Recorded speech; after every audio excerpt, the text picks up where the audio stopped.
the Prime Minister of Barbados.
Please remain standing for the national anthems of the USA and Barbados.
Please be seated.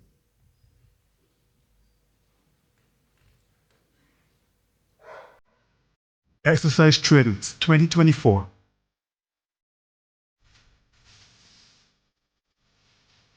Barbados, tailored by the region, for the region, promoting a secure Caribbean 2024 and beyond.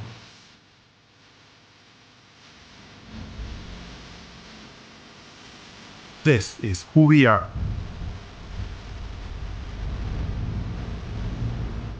United for a singular cause, peace in the region. Exercise Tradewinds 2024 by Ground, Maritime, Cyber, Interagency, CARICOM Task Force, Special Operations Forces, Humanitarian Assistance, and Disaster Response. Exercise Tradewinds 2024, Barbados, tailored by the region, for the region, promoting a secure Caribbean 2024 and beyond. This is who we are.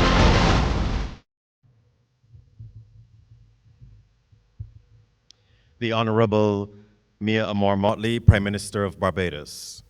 Members of Parliament, Vice Admiral Alvin Halsey, Military Deputy Commander, U.S. Southern Command, Permanent Secretaries and other senior public officers of related grades, Your Excellency, Mr. Roger Nias, Ambassador to Barbados and the Eastern Caribbean, and other members of the Diplomatic Corps, Lieutenant Colonel Carlos Lovell, Chief of Staff, Acting Barbados Defense Force, Mr. Richard Boyce, Commissioner of Police, the Barbados Police Service, heads of department, Barbados government and the private sector, senior representatives and distinguished visitors from the U.S. government, U.S. Southcom and partner nations, participants, Exercise Tradewinds 2024, members of the media, ladies and gentlemen, good morning. I am Lieutenant Coast Guard Crispin Hackett, your Master of Ceremonies for this morning's proceedings. And Barbados has surely been abuzz with excitement and talk over the last 12 days with Exercise Tradewinds 2024. But today we return to some degree of normalcy, at least for a short while, before we get into high gear for the ICC Cricket World Cup.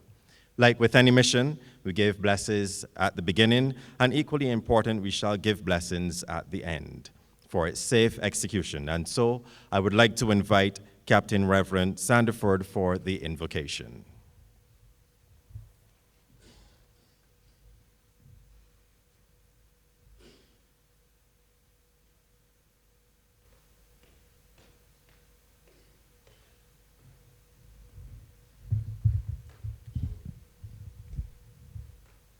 Good morning, would you please stand?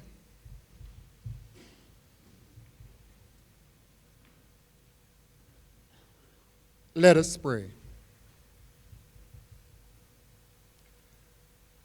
O God, as we prepare to conclude this phase of the Tradewinds exercise, we acknowledge your sovereignty. We thank you for this opportunity, for all that was accomplished, the insights that enhanced our preparation for the upcoming T20 World Cup, the knowledge gained in battling the common concern of crime and terrorism, the deeper friendships and strengthened partnerships during this time together. For these and all other graces, we are truly thankful. As you have blessed us as we gathered, so bless us as we conclude today, first in this formal setting, and later in less formal gatherings. May we, equipped with new knowledge, continue to keep our nations, our region, and our hemisphere safe by serving you through serving each other. Amen. You may be seated.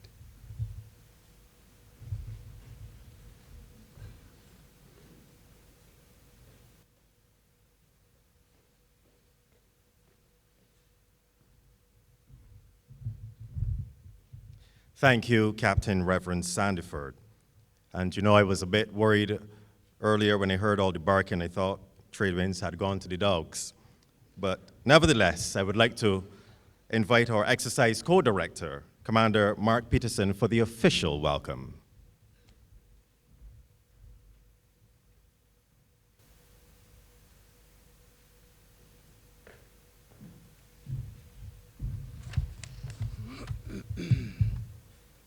The Honourable Mayor Amor Mottley, Prime Minister of Barbados, members of Parliament, Vice Admiral Alvin Halsey, Military Deputy Commander, United States Southern Command, senior public officers, members of the Diplomatic Corps, Lieutenant Colonel Carlos Lovell, the Chief of Staff Acting of the Barbados Defense Force, distinguished visitors and guests, participants, members of the media, ladies and gentlemen. Buenos dias, bonjour, and good morning. Good morning. It gives me great pleasure to extend to you all greetings and a warmest welcome on behalf of the government and people of Barbados to this closing ceremony to declare Exercise Tradewinds 2024 officially closed. For the past 2 weeks, over 24 partner nations totaling approximately 1,300 persons came together from across this hemisphere, taking part in training exercises and building strong relationships and expertise on land, at sea, in the air, and even in the cyber domain. I opine that we will all vehemently agree that our security and prosperity in this region are linked, and an exercise like Tradewinds helps us to demonstrate our ability to work together across multiple domains. I wish to express my gratitude for all the hard work and dedication that has been put into this multinational training exercise. It has been an honor to witness the cooperation, teamwork, and professionalism displayed by all the participants. Throughout this exercise, we have strengthened bonds, built trust, and honed our skills to ensure the safety and security of our region and nation as a whole. I am proud of each and every one of you for your commitment to excellence and your willingness to learn and grow together. As we come to the end of Exercise Tradewinds 2024, let us carry forward the lessons learned, the friendships made, and the memories shared. Let us continue to work together, support each other, and strive for peace and security in our region. Thank you to all the participants, trainers, organizers, and supporters for making this exercise a success. Your hard work and determination have not gone unnoticed. But Madam PM, it would be remiss of me not to report on the performance of all sectors in Barbados to make this exercise a success. To quote from a famous and world-renowned politician, "This is who we are." I am happy to report that the collaboration between the public and private sectors to ensure the success of Exercise Tradewinds 2024 was truly commendable. The level of cooperation exhibited highlights the significant partnerships, understanding the strategic objectives, and working to achieve common goals for the greater good of our nation. Their dedication and commitment to excellence are truly deserving of appreciation. So, ladies and gentlemen, I look forward to seeing the positive impact we will make in this region and this security landscape as we move forward from this experience. Congratulations on the job well done. Let us continue to work together towards a safer and more secure future for us all. Thank you.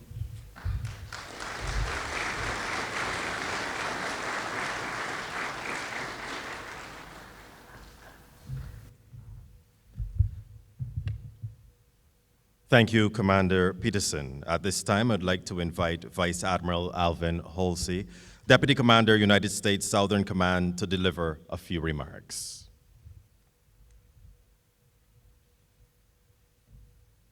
All men are caught in an inescapable network of mutuality, tied in a single garment of destiny. Whatever affects one directly affects all indirectly. Those words from Dr. Martin Luther King, Jr., and I think they speak volumes today as we gather here in Bridgetown for the closing ceremony of the 39th Tradewind exercise. Our destinies are clearly linked, and our choice, or the choice is ours, how we decide to forge a path into the future. Good morning, I'm Vice Admiral Alvin Halsey. It's an absolute pleasure to be here today. The country of Barbados has been an exceptional host for this year's Tradewinds. It's a perfect venue for future multinational exercises alongside our many allies, partners, and friends. I'd like to take a moment to recognize and thank Prime Minister Mottley for welcoming 23 different allies and partners to your beautiful country for this exercise. Also, welcome to Ambassador Nias. I'd like to thank he and his team at the U.S. Embassy for all you do to maintain regional security and prosperity throughout the Caribbean. And after only 4 months on the job, you're doing a great job. Keep it up. You don't need to hear that from me, though. And a big welcome to our representatives and regional organizations from CARICOM, IMPACTS, the RSS, Sedima, and also Karfa. I'd also like to welcome our allies and partner nation dignitaries today. And I would be remiss if I didn't just recognize for a second Lieutenant Colonel Lavelle and Commander Peterson, outstanding professionals. I would serve with you guys anytime. I look forward to building our relationship.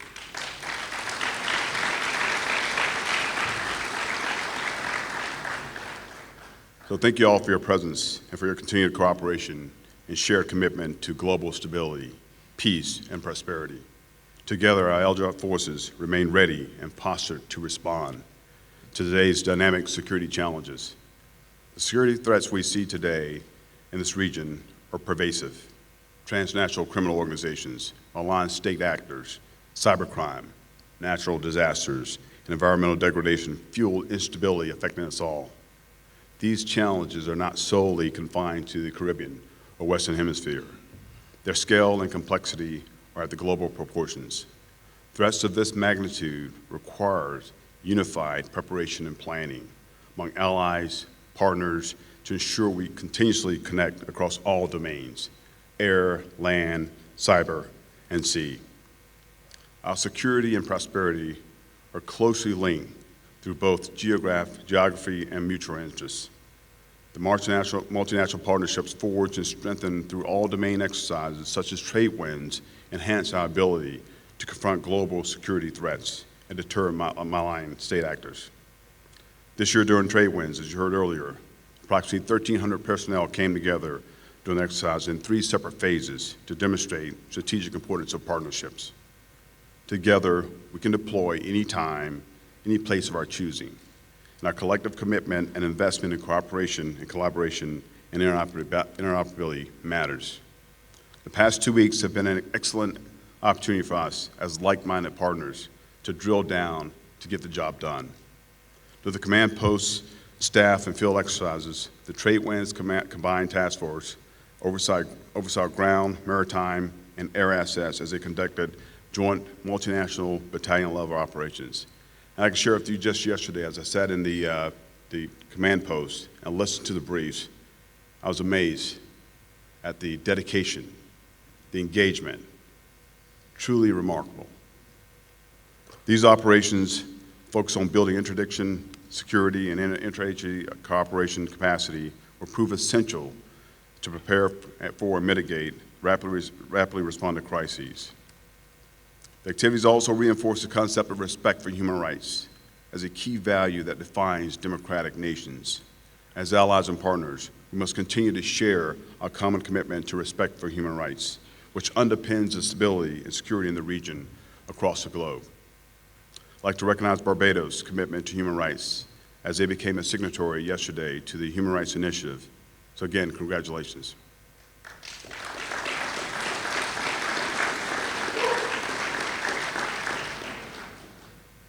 This is who we are and who we desire to be as we go forward. Tradewinds has tested our ability to hone our skills. The challenges we share during exercises create shared understanding in crisis. It's not a matter of whether a major disaster will occur, it's a matter of when, and we must be prepared. Together, we stand ready to collectively respond to crises and to assist our allies and partners whenever called upon.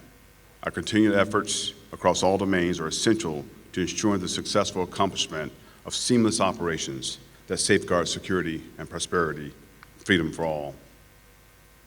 Again, thank you for your hard work and investment you've made in our security, not just in the Caribbean, but around the world. The interaction and collaboration achieved here will save lives. I look forward to seeing you all next year, again for the 40th annual Tradewind exercise. Again, thank you very much. Have a good day.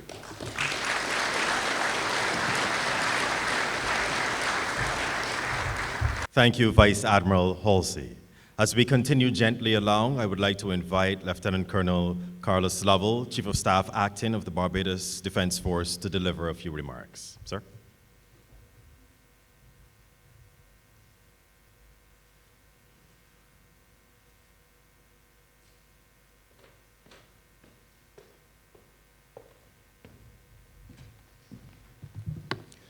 Thank you, Master of Ceremonies, the Honorable Mayor Amor Mottley, Prime Minister of Barbados, the Attorney General of Barbados, members of Cabinet, senior government officials, Your Excellency, Mr. Roger Nias, United States Ambassador to Barbados, and other members of the Diplomatic Corps, Vice Admiral Alvin Halsey, Military Deputy Commander, United States Southern Command, and other distinguished flag officers, senior representatives, and distinguished visitors from the United States and partner nations, exercise participants, distinguished ladies and gentlemen, I bid you all a warm good morning.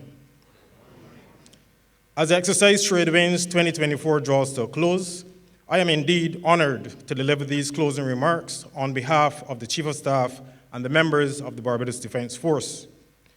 This year's exercise was conceptualized and delivered under the theme, Promoting a Secure Caribbean in 2024 and beyond. And I am sure that you would agree that it was an emphatic success as it achieved the aim of ensuring high operational readiness and improved regional interoperability. Equally, as we seek meaningful solutions to issues affecting regional stability and prepare to host the ICC Men's T20 Cricket World Cup, one of the largest events on the global sporting calendar, the lessons and strategies gleaned from this exercise will stand us in good stead. In the context of our dynamic, complex, and sometimes uncertain hemispheric realities, the selection of relevant exercise themes such as the enhancements of regional interoperability, the promotion of regional cooperation, and the improvement of military capabilities, collaboration, and cohesiveness were timely, critical, and of immense value to the region. This year, a wide range of training tracks were executed, giving participants the opportunity to hone their skills in land-based and maritime special operations, explosive ordnance disposal, drone operations, cybersecurity, and sustainment operations, among others. Furthermore, extraordinary emphasis was placed on special forces training and the focus on women, peace, and security agenda, which challenged participants to discard antiquated perceptions of women in the military and to embrace gender equality. The increase in global security threats, such as cybercrime, transnational organized crime, and the threat of terrorism, further emphasizes the absolute importance of this Tradewinds exercise.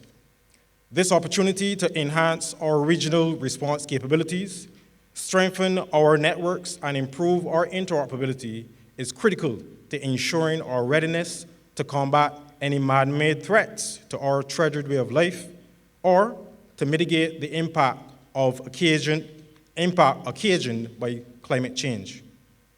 Enhancing interoperability and operational efficiency remain foremost in our minds as exercise participants were exposed to impressive real-world scenarios in realistic training environments.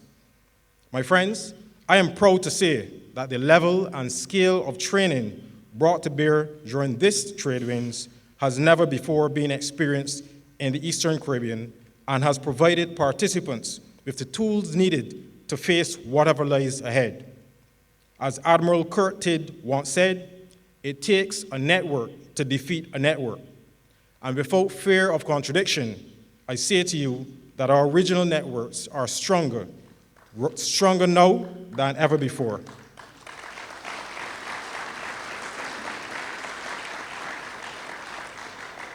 Ambassador Nias and Admiral Halsey,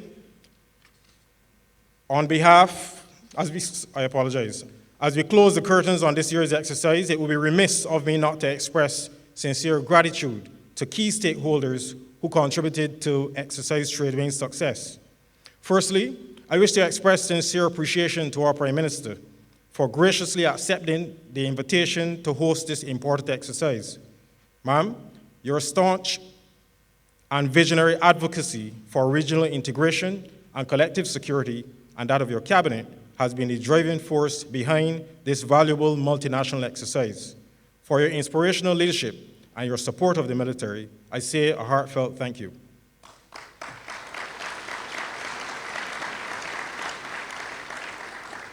Of course, this exercise would not have been possible without the significant financial, technical and logistical support rendered through the United States Southern Command and represented by Vice Admiral Alvin Halsey, U.S. Army South, and all other foreign supporting agencies and departments. The United States invested over $8 million in this exercise, and that is a true testament to their commitment to hemispheric security.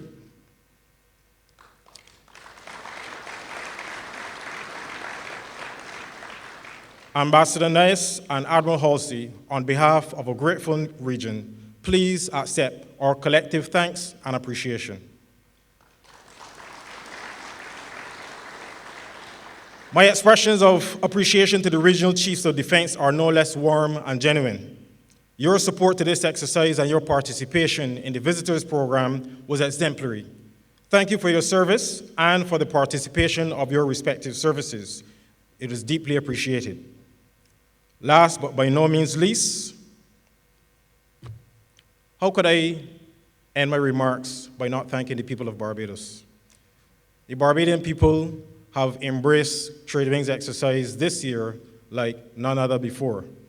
I want to say a sincere thank you to the people of Barbados who embraced all of the foreign visitors to our land, and also, in some cases, they said that the helicopters kept them up at night, but they endured it with a smile.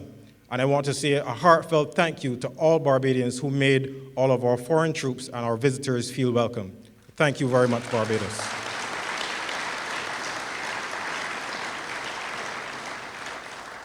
Last but by no means least, I wish to thank the exercise co-directors, Commander Mark Peterson and Colonel Charles Scars, for your hard work and commitment which underpin the success of this year's exercise. Gentlemen, we thank you for your service.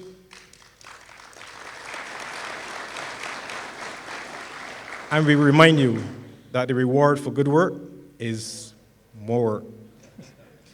In closing, I'm reminded of the words of the famous Greek philosopher who said, "We do not rise to the level of our expectation. Instead, we fall to the level of our training." These sage words have stood the test of time and fittingly underscore the value of this exercise. As a consequence of Exercise Tradewinds 2024, the region is now better prepared to address the unique security challenges which confront our beloved Caribbean people. Prime Minister, ladies and gentlemen, I thank you.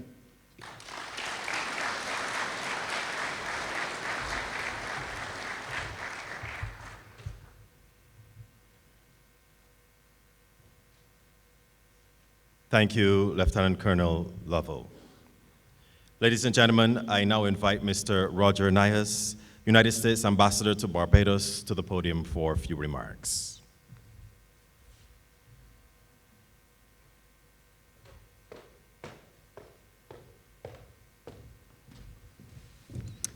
Wow, it looks like a graduation, and a very cool one. I will share with you a few things, but first I want to thank the Prime Minister, Prime Minister Mottley. This is the record-breaking Tradewinds, the largest, most integrated, most successful, and I give you a lot of credit for this because when people think of the Eastern Caribbean, they think of you and they think of Barbados, but it's not just Barbados, it's the whole region, and you have elevated the visibility, the importance, and the voice of the people of the Eastern Caribbean, and this exercise is just a testament to that, so sincere thanks.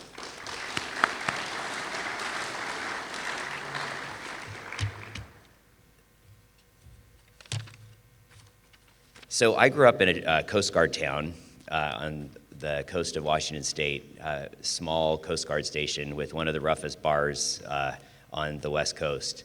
And I've lost family members out in the ocean, Pacific Ocean, and it was the Coast Guard that was always there to search for people whose lives have been lost and save those whose lives are still clinging to a boat or a raft or whatever it may be. And I know each of you has a similar story, and it's just incredible to stand with you as a civilian, as a political appointee of President Biden. I'm an unusual ambassador because I'm not from the career services. So you'll often find that I don't always follow the rules, and that is a little scary for my military friends. So be prepared. There's something coming up.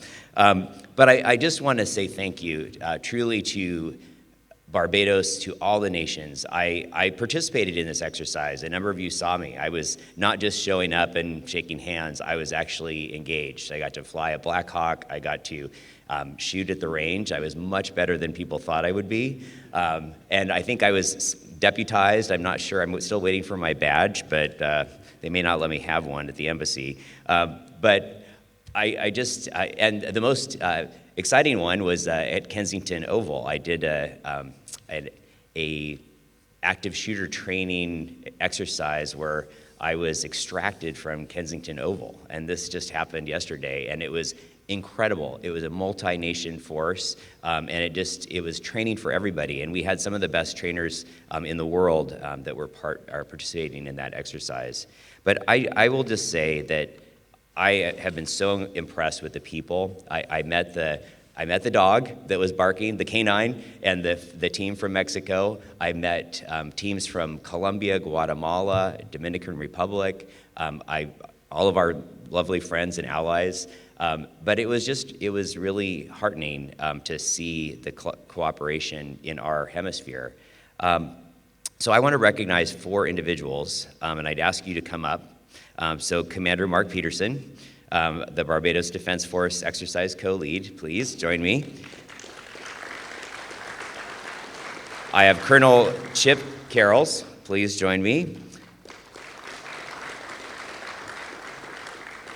Ms. Rosie Sandoval, the Army South Co-Lead and Lead Planner.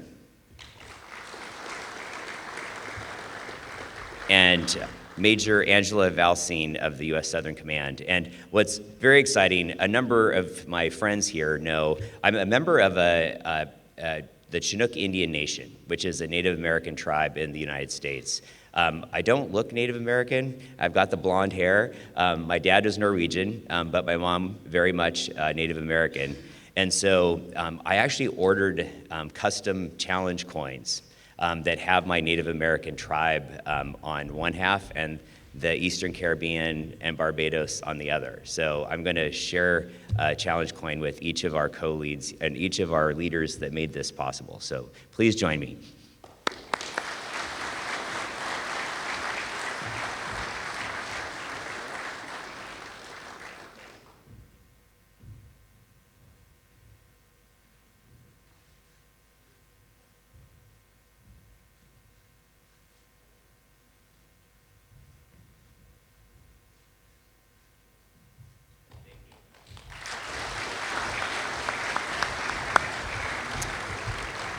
So with that, I want to say thank you. And again, thanks to Prime Minister Mottley for making this happen. And 4 months on the job, there's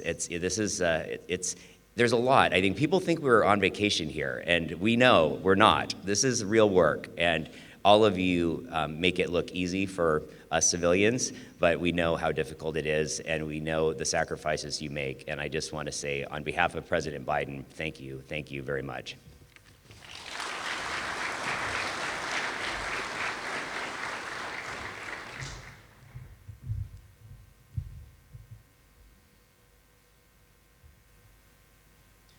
Thank you, Ambassador Nayas.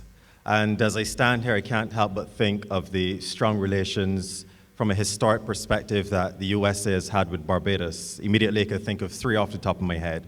Barbados being the only place that George Washington would have visited in 1751. Secondly, the settlement of the Carolinas in the 1600s, where the first Lord Proprietors, as they were then called, were Barbadian.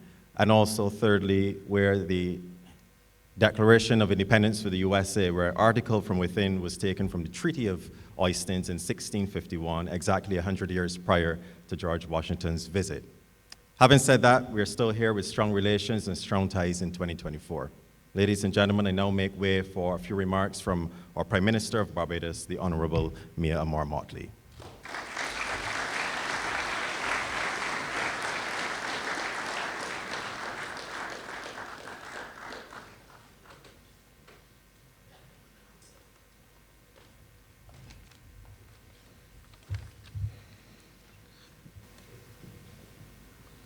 Good morning, Master of Ceremonies.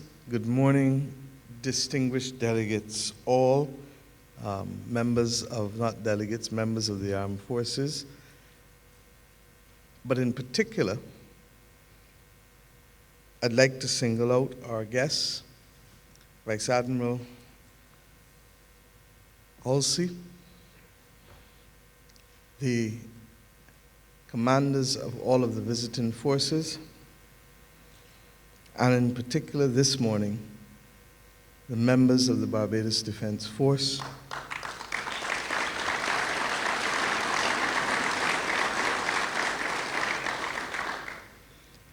Acting Chief of Staff, Lieutenant Colonel Lovell, Ambassador, you appropriately delivered a token of your recognition to those who had the responsibility of organizing this very successful event. But I would like to add my own words of congratulations, in particular to Commander Peterson, our very own, and to Colonel Carrolls, who I've not had the opportunity to engage with, but from all reports, the combined efforts of the two of you have resulted in what has been described as this most successful of all trade winds.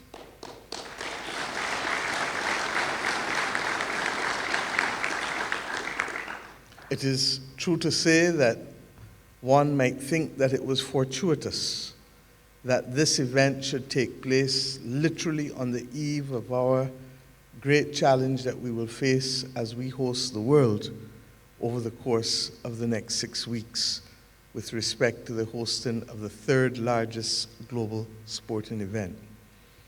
That this nation is doing it on the third occasion speaks to the fact that we've built the capacity. But building capacity is never enough, as you all know. You're as good as you are on the day that you're required to be, which requires the continuous training and preparation for any eventuality. I know, because many years ago, when we hosted it for the first time, I had responsibility for security, coordinating security for 10 nations within the region with respect to the first hosting of Cricket World Cup. And that occasion led to the establishment of impacts. It led to the establishment of the Joint Regional Communications Centre. It led to the establishment of the Regional Intelligence Fusion Centre. And I therefore speak to these things because I smiled as you gave thanks for the contribution of those agencies today and recognized that that was a clear consequence of our building of capacity as we hosted the first World Cup back in 2007. But you know, the world in which we live today is significantly different from the one that we faced then, or indeed at any stage over the 35 years that I have been in public life come July this year.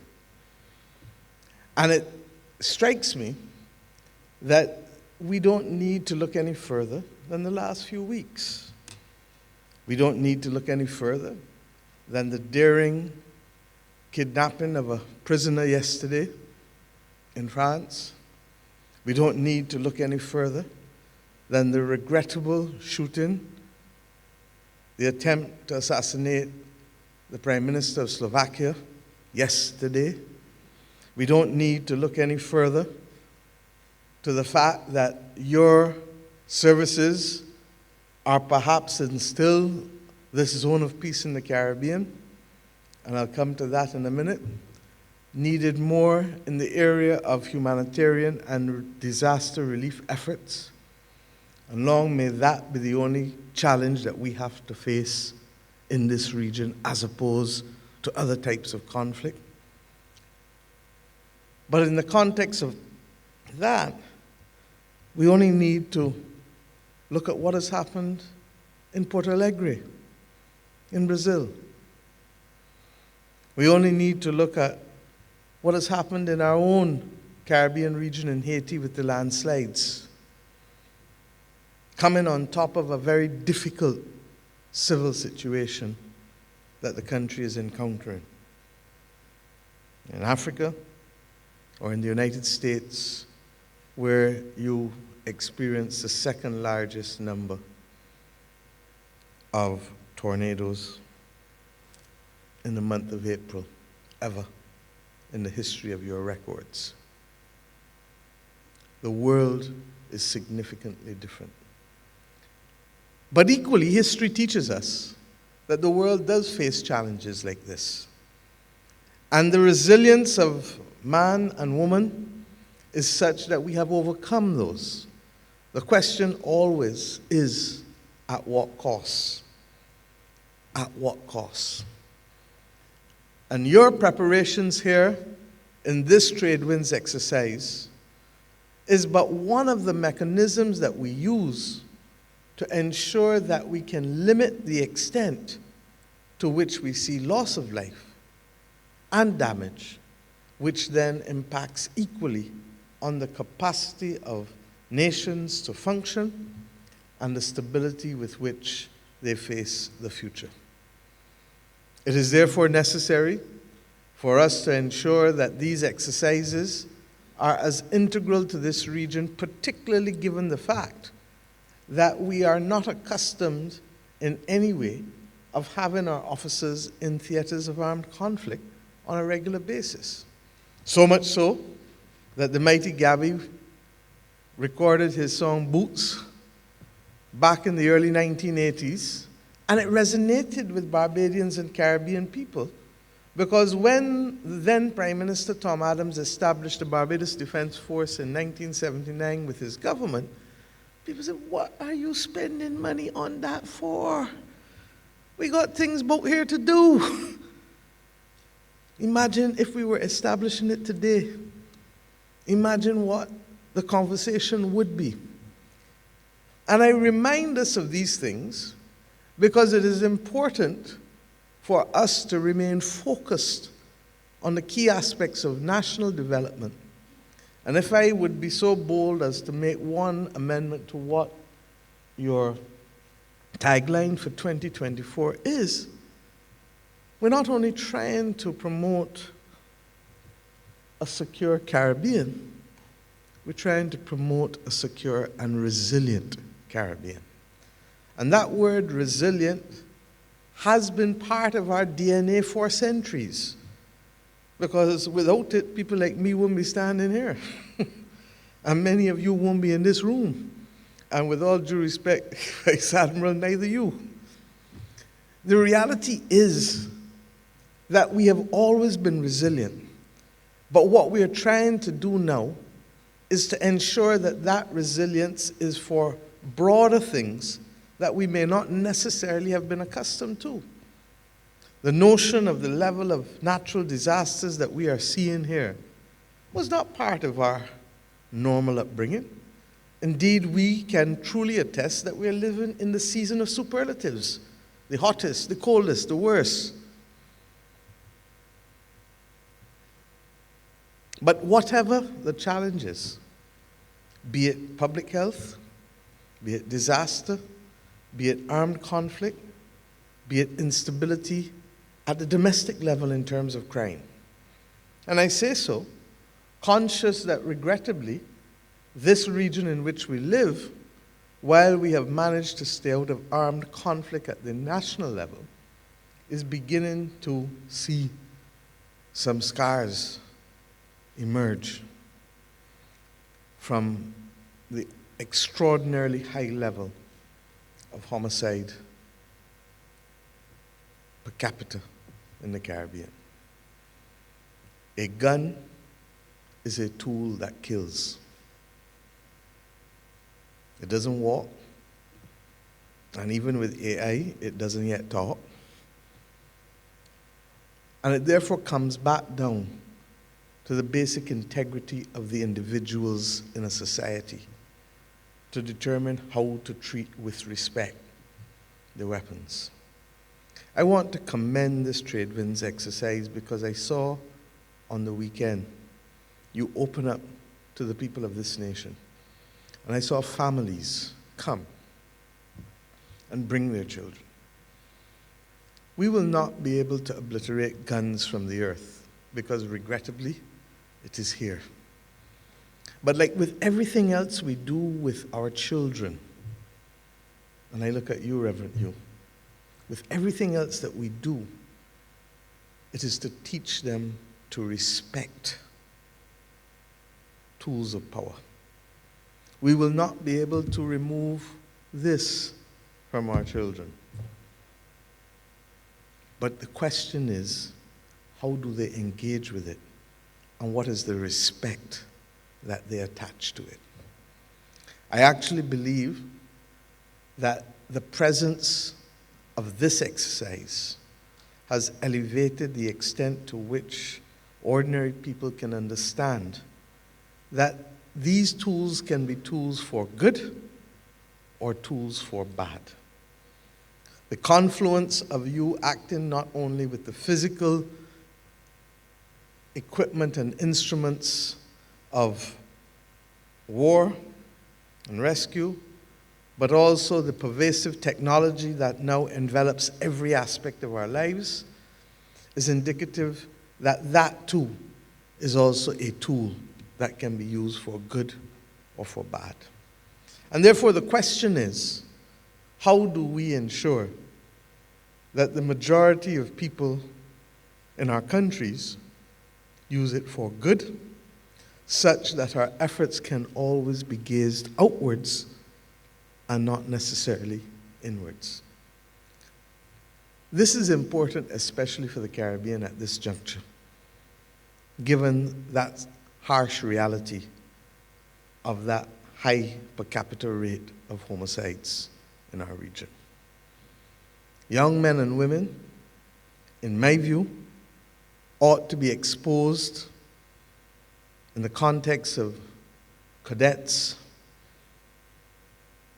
service clubs, scouts, other types of service clubs, because they must know how to handle tools with respect. We teach them to cook. Many, I hope. And even though a lot of people have electric stoves, they still have to learn how to use matches for those occasions when they have to light a gas stove. And we teach them how to light a match responsibly, because we don't want them to get burnt. I believe that there ought to be a significant expansion of the number of opportunities for young people in this region to understand the importance of service, but equally to understand the importance of how to handle weapons, whatever they are.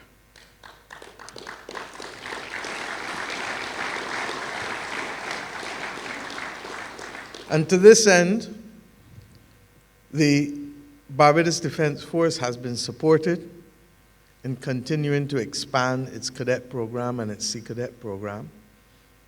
And as fiscal circumstances allow us, I actually would like for us to be able to ensure that every boy and every girl, as they become teenagers in this country, are exposed to a service organization. Because a time will come when it will not only be the men and women in uniform who will be required to be called into service, but it will actually be the people of the nation who must stand up to the call, more likely than not, especially in circumstances of small island states whose capacity to survive can be obliterated within a few hours in the context of a hurricane. For those who feel that I may be exercising a little hyperbole, let us go back to Dominica. And it is an act of pride for me that as we prepared for Cricket World Cup in 2007, we understood not only our limitations, but we were prepared to be committed to bring about the partnership that is at the core of exactly what you're doing in the Tradewinds.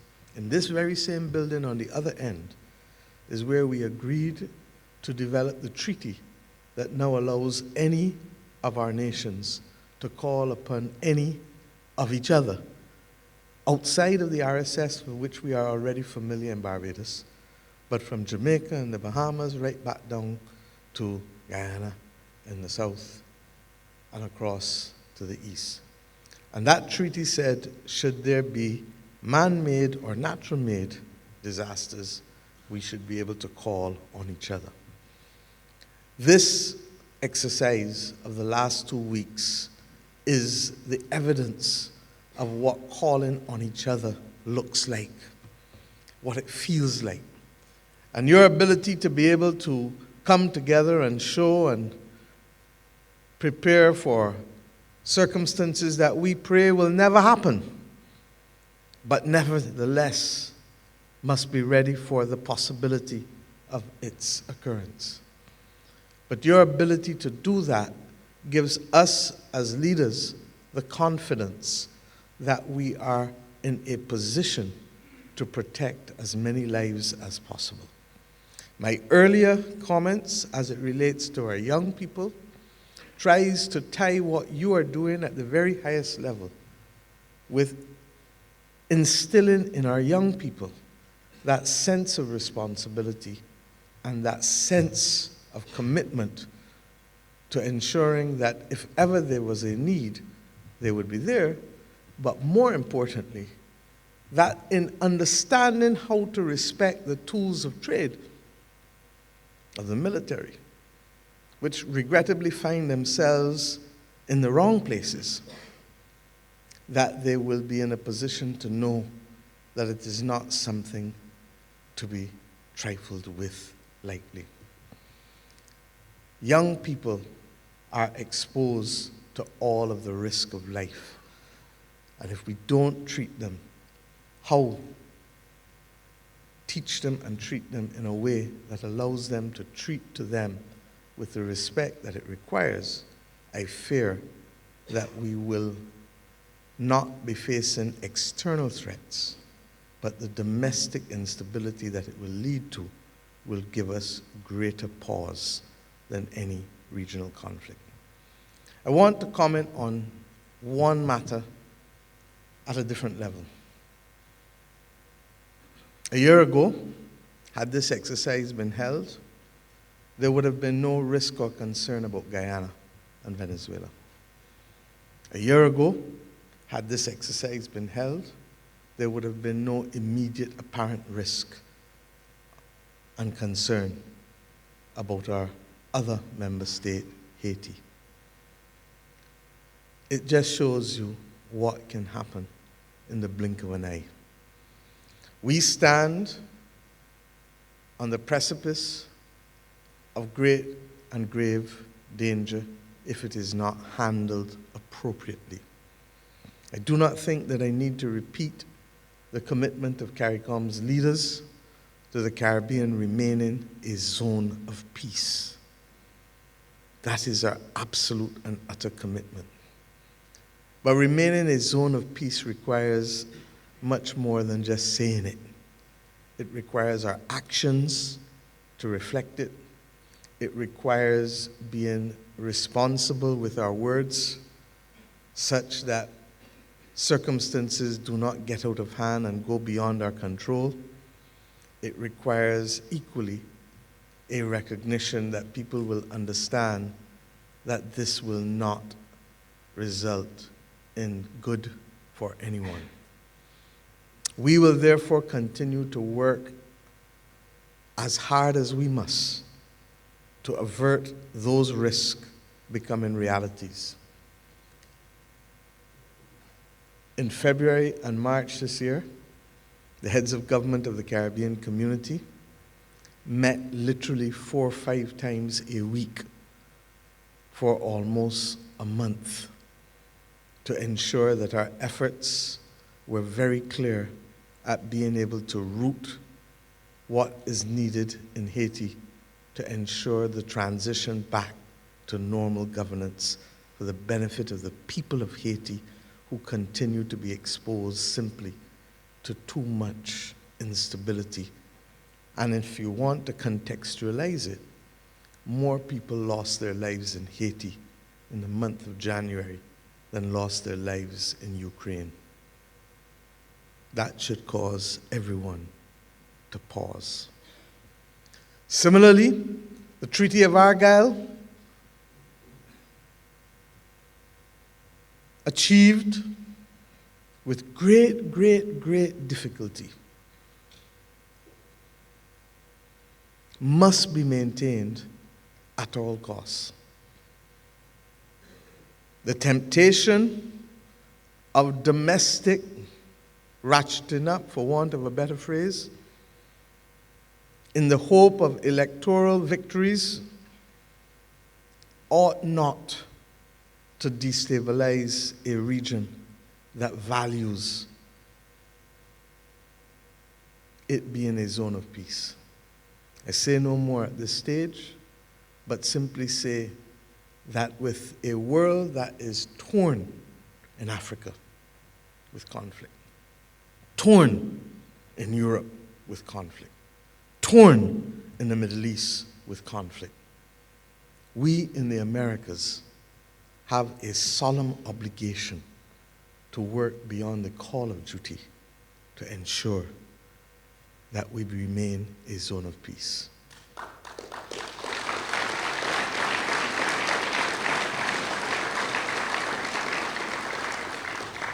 My final comment relates to the virtual world.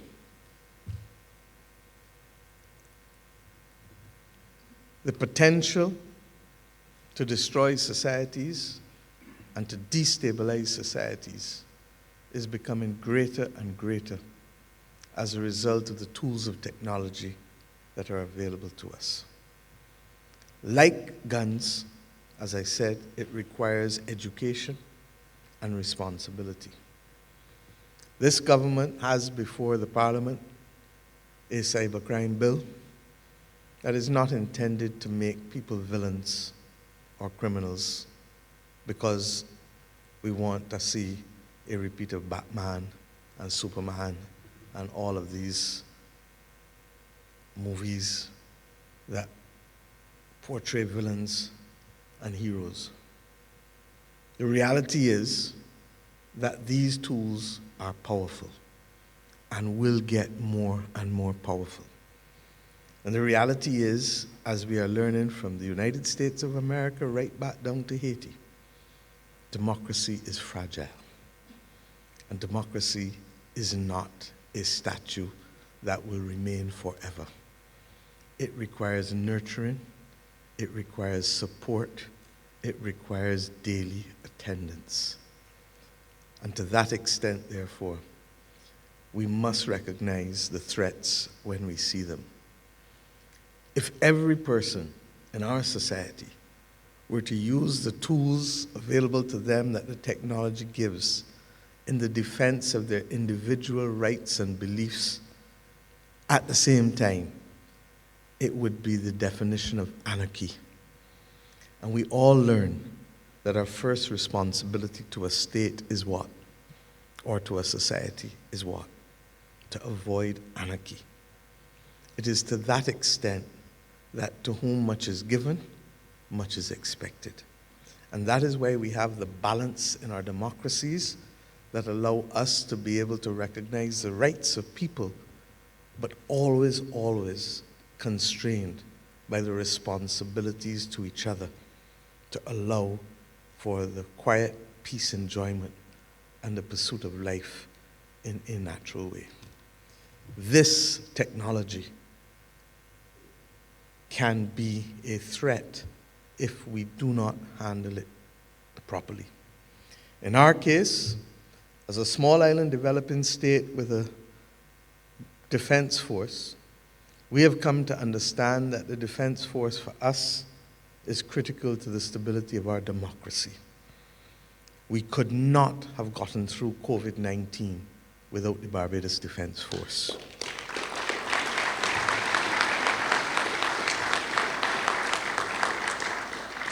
With limited resources and capacity, this government has made a decision that it will be the Barbados Defense Force that will be on the front line of protecting the cybersecurity of this nation. And I want to thank the United States government for working with us, in particular on this particular matter with the Barbados Defense Force, because as is to be expected, our capacity will be limited initially until there is exposure and until there is building of that capacity. I am satisfied, and I know that my minister has confirmed it, that that progress, that work is now underway, and we are making good progress in that respect. But I ask the people of this nation to apply their hearts to wisdom and to understand that they would want protection if somebody was to hurl a big rock at them, that they would want protection if somebody was to shoot at them, and that equally they deserve protection if somebody was to use the technology in a way that is iniquitous and that stands to hurt them physically, mentally, or otherwise. I have been solemn in my speech thus far, but I do not and cannot leave the stage with solemnity. I want all of the persons who participated in Tradewinds, and I'm told that I have one or two ministers who did as well, to please stand. All. If there are any of the diplomatic community who did, Roger, thank you.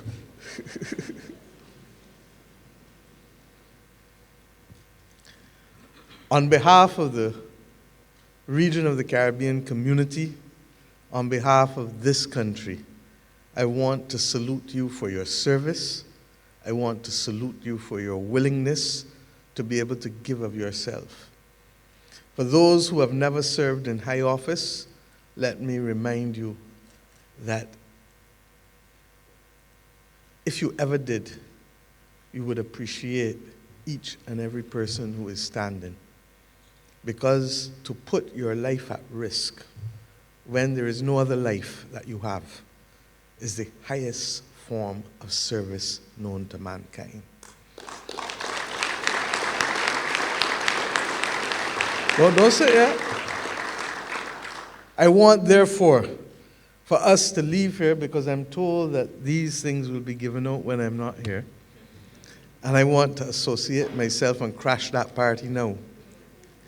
But to ask each of us to give 3 cheers for the men and women of the 23 countries who have come to keep the Americas safe. Hip hip! Hooray! Hip hip! Hooray! Hip hip! Hooray! This is who we are.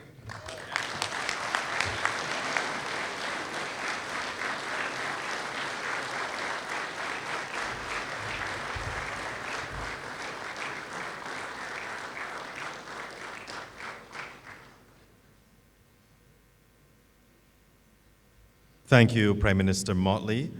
At this time, we will have a photo opportunity with our distinguished visitors and the Prime Minister.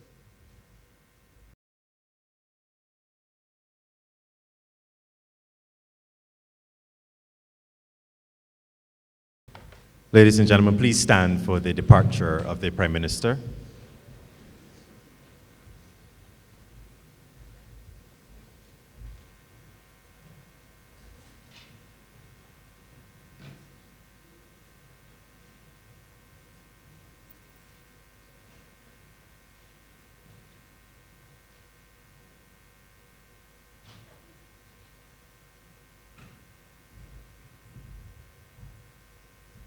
Please be seated.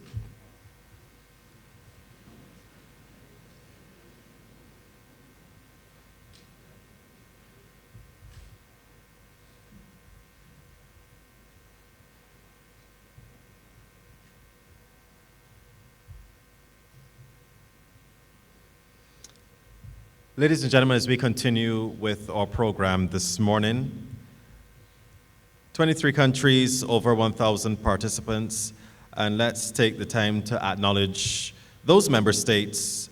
And while we prepare for such, I'd like to invite our exercise co-directors for the presentation to the stage.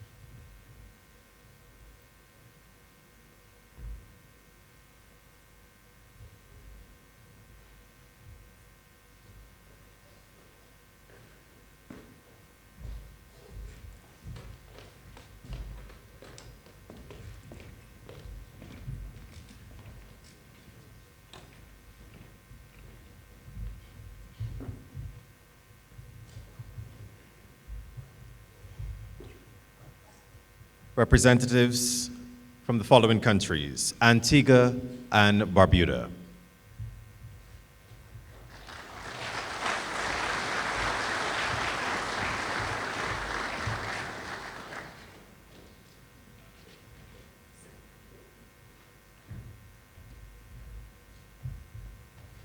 The Bahamas.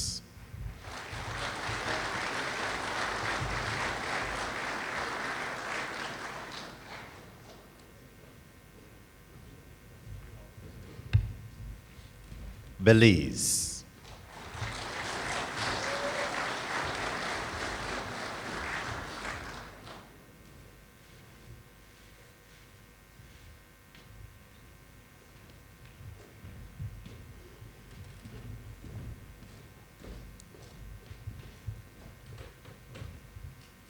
Bermuda.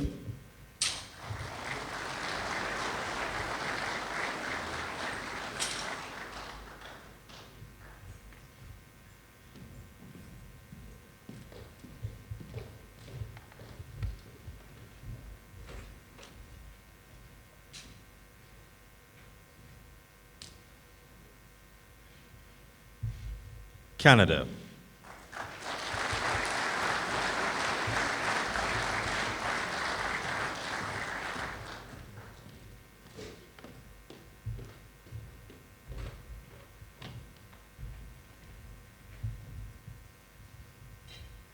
Colombia.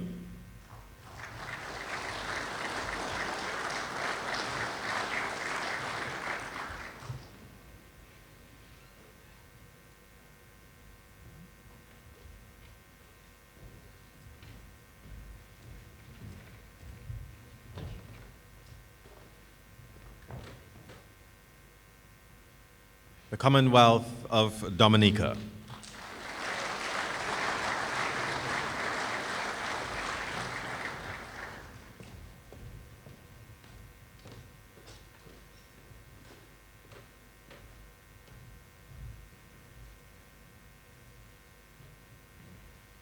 Dominican Republic.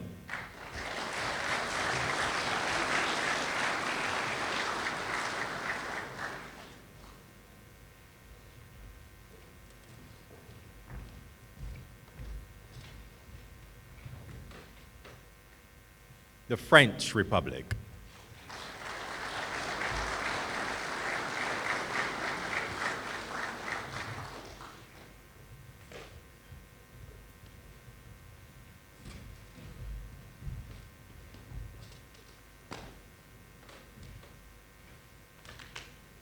Grenada.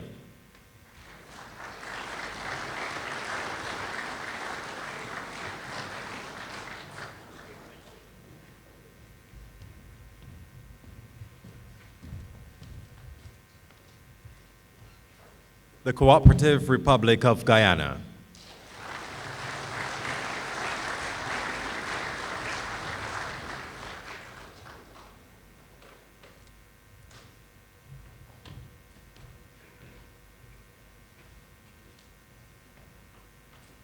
Kingdom of the Netherlands.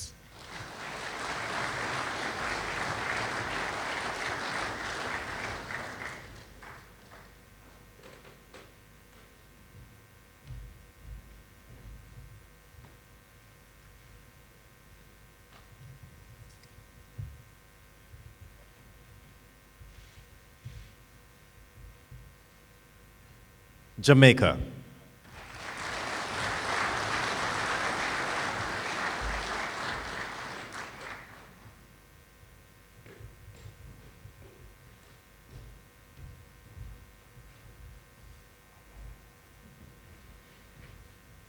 Mexico.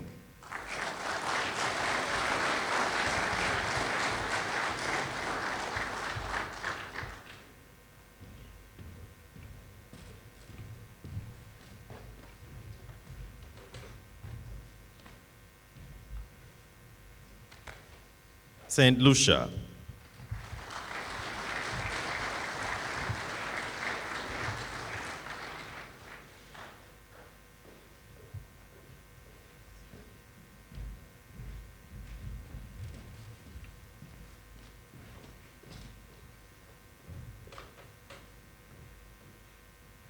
the Federation of St. Kitts and Nevis,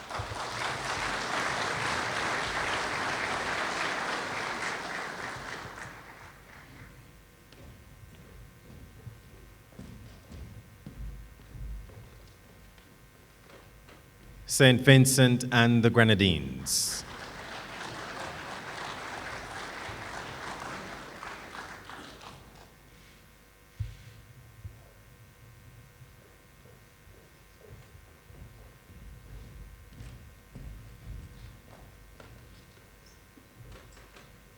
the Republic of Suriname,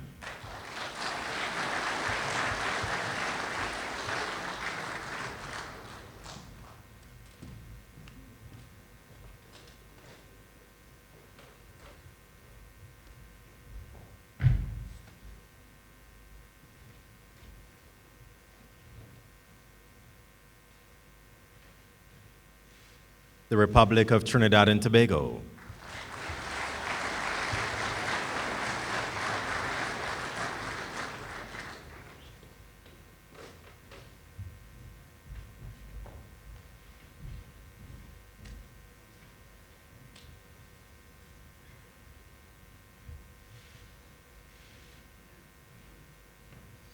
and at this time, we will now have an exchange between Barbados and the USA.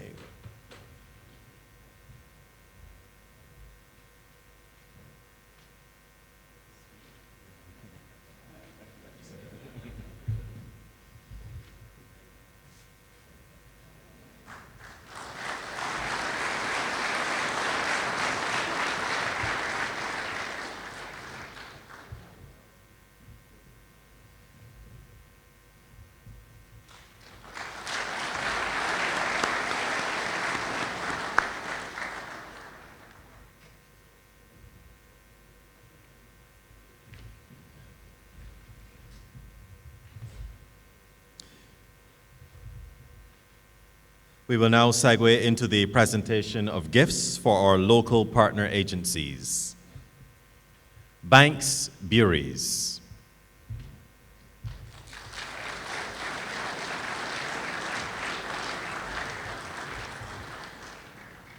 Barbados Fire Service.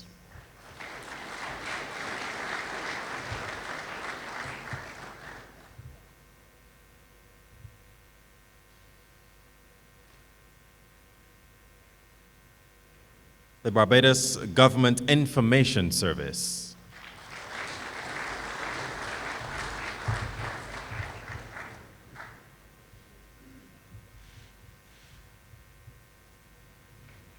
Barbados Port, Inc.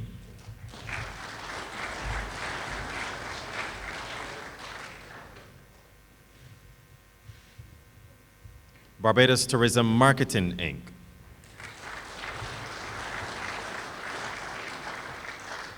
Barbados Transport Board.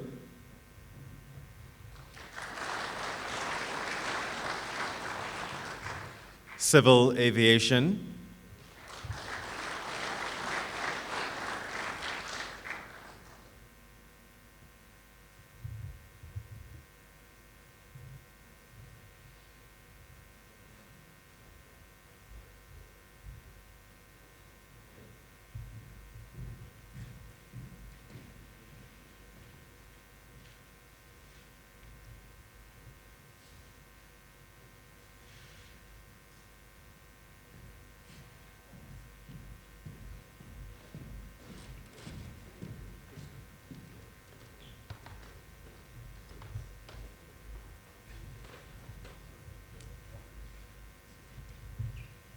Customs and Excise Department.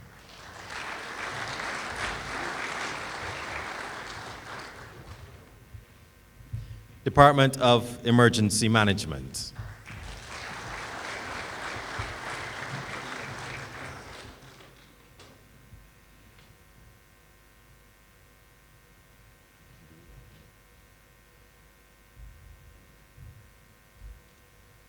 Gildan Activewear Barbados.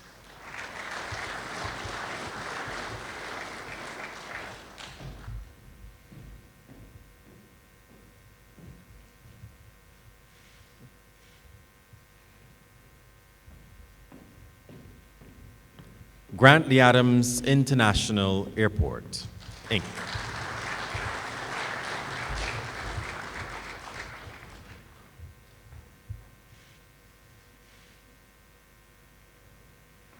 Barbados Immigration Department.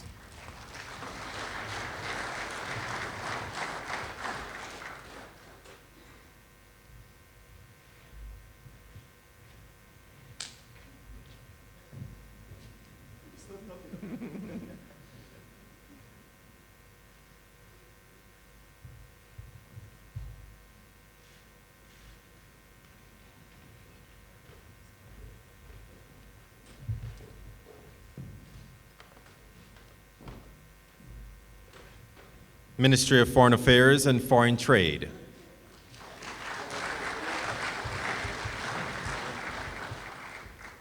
Ministry of Health and Wellness.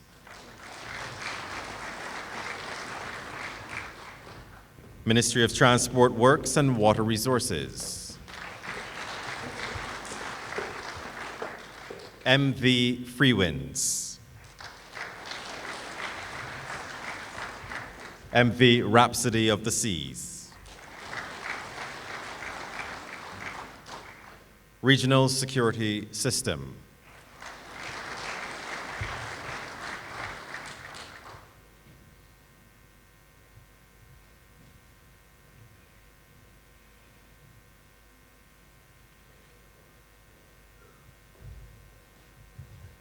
The Barbados Police Service.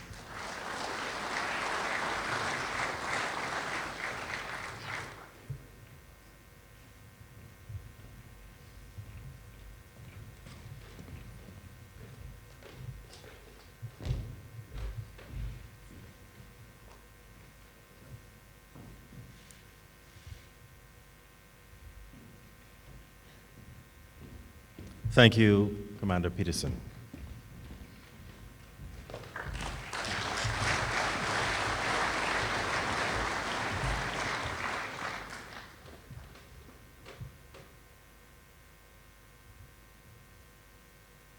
Ladies and gentlemen, as we draw near to our closing, it would be remiss of me not to say a big thank you to the following entities: participating U.S. forces and government agencies, participating regional organizations, the Lloyd Erskine Sandiford Centre and their team for facilitating us today and the exercise on Tuesday, the National Cultural Foundation for their continued cultural, logistical, and infrastructural support, the Government Information Service and the Media Houses of Barbados for their full coverage prior and during Tradewinds exercise. We also thank the participants of Exercise Tradewinds, for without you it would not be possible. Last but certainly not least, we thank the public of Barbados for being patient during the daily and nightly noise disruptions, for volunteering to assist when called upon, for their continued support, of course, of the Barbados Defense Force. I close by saying a general thank you, and that while we are sorry to part, we are certainly looking forward to meeting again for the next Exercise Tradewinds. But in the immediate future, I look forward to seeing you shortly at Brandon's Beach for our Cultural Day. At this time, I'd like to ask you to please stand and remain in place for the departure of our distinguished visitors.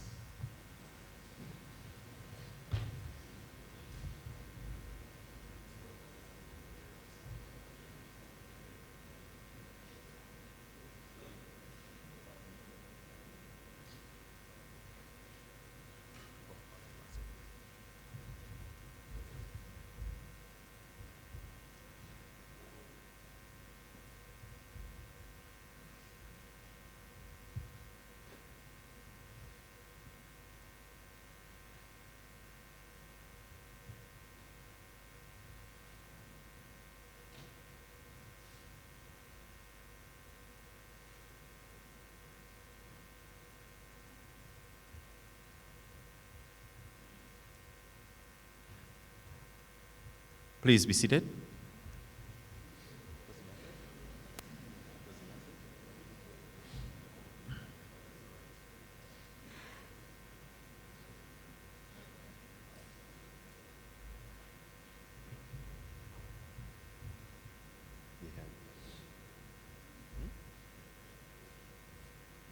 And we're asking afterwards the contingent commanders to please meet in the back to receive the passes for the Cultural Day.